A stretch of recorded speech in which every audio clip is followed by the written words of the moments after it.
So I am putting together a collection of essays about the first year of an Irish emigrant in America, and so everything I try to write ends up being about that. So this is also about having the worst superpower ever, being an empath.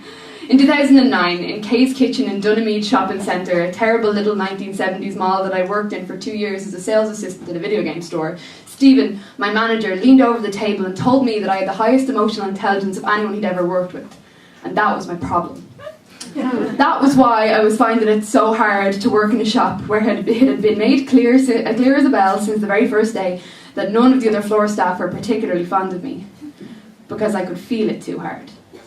Every unit of their impatience and scorn would hit me like a gunshot, and goddamn if I wouldn't bleed all over the shop floor and clean it up after myself too. I never had a phrase or word to describe this hugeness of other people's feelings, be they sadness or contempt or frustration, occasionally unbridled joy, that would pollute my system like tonsillitis caught from a bedmate. In the house in my belly there is a coat rack that has several, let's just say, feeling umbrellas hung up on it, which fit just fine into the surroundings when they are folded. But when you tell me about your breakup, your dead dog, your sick mom, your hard day, I catch it from you. And these umbrellas of emotion just unfold and are huge and awkward and stick into me and fill up far too much of me. Sometimes there is no space for anything else. Sometimes I get my own fingers caught in them when I try to restore them to innocuous slim things that don't cause me too much trouble. This is a lot to carry. I wanted it gone. I wanted us to be able to feel my own things without a bombardment of everything everyone else was going through, swelling my gut, fat with anxiety. I was a tarot reader for a time. Turn this curse into money, why not tell these folks who sat in front of me at the ferocious mingle market and the co-op off Cork Street exactly what they wanted to hear from the cards, give them some perspective, tell them the story of their life back to them and give them a moment to see things more clearly for a €20 hit. This was good, honing this empathy into a fine-pointed needle of precision that could embroider the precise narratives that would look good on the walls of these customers' belly houses. They might ease some peace into them, after all. Seeing the truth in people, however, comes with great, stupid downfalls. Maybe this lady doesn't want to know that I know her boyfriend is sleeping with other women. The Three of Swords, 3 women holding vicious-looking weapons, just showed up. I saw her face and made a vague suggestion, and when she put it together in her head with her own suspicion combined, she crumbled right in front of me, turned pink. I flipped the next card. It was the Tower, a building falling down, maybe the only bad card in the deck. My God, telling her that was a stupid mistake. She wept and wept and wept, and I have not read for anybody since. Being an empath does not necessarily mean you do the right thing all the time. People's emotions are private, and sometimes they do not want you to know what they are feeling. They do not mean to hand them to me, but I tomb raid them and take them with sticky hands. If people are bad inside and want me to feel tiny hard enough, my God, am I not the most socially awkward mess you ever clapped eyes upon, because they put that into me and I took it with no resistance. I learned everything I know about people from other people. I am a good mimic. There is no firewall here. Stupid, shining, open gates, and I could never pull them closed, even when there are con artists and thieves at my door. When I moved to America, everything I ever will write forever will contain this sentence. It was like a soprano waking up tone deaf. I forgot to pack this emotional intelligence.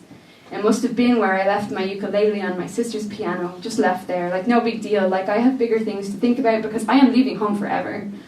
I could not place people's facial expressions with what they were saying to me.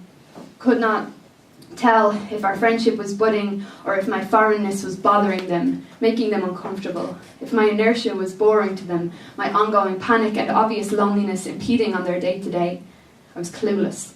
Initially, I blamed it on the accent, dialect, inflection. I'm just learning how to speak English again, that's all. Blind spot, that's all it is. But months passed. I was lost. My superpower, all gone.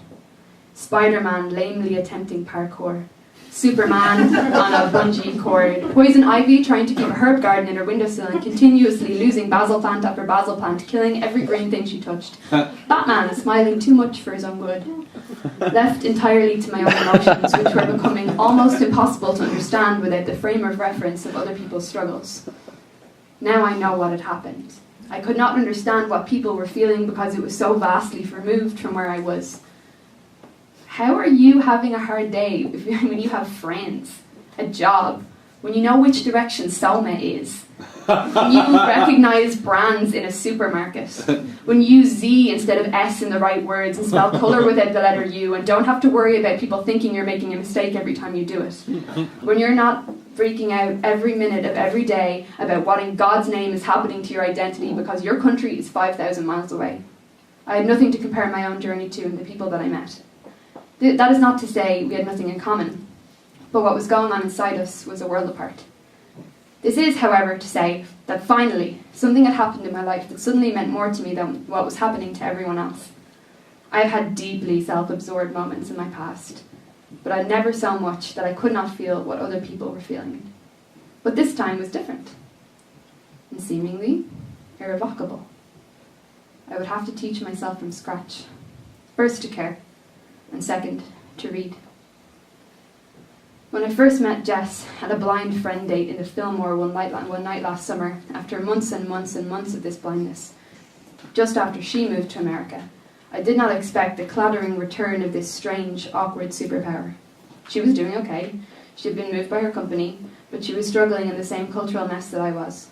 She missed fast talkers, hard drinkers, her mum, her dad, her city. She was from Tala, a similar suburb to mine.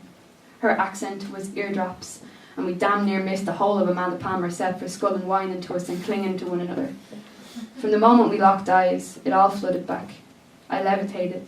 I was hanging from the side of the building. I was pulling crocuses from the sidewalk. I was the motherfucking knight in a mask. I totally knew how she was feeling. Though I had just come over homesickness and was starting to gain some understanding, she took me back to that grip of confusion, and I was completely, 100% with her. I was with her. I was no longer alone. I remembered what it was to feel someone else's journey. All it took was meeting someone who was like me.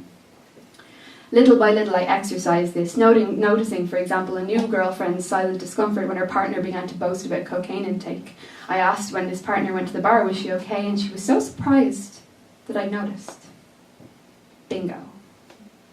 Another new girlfriend's obvious seething at a member of our dinner party's endless one-upmanship. I can soothe that. I know what you're feeling.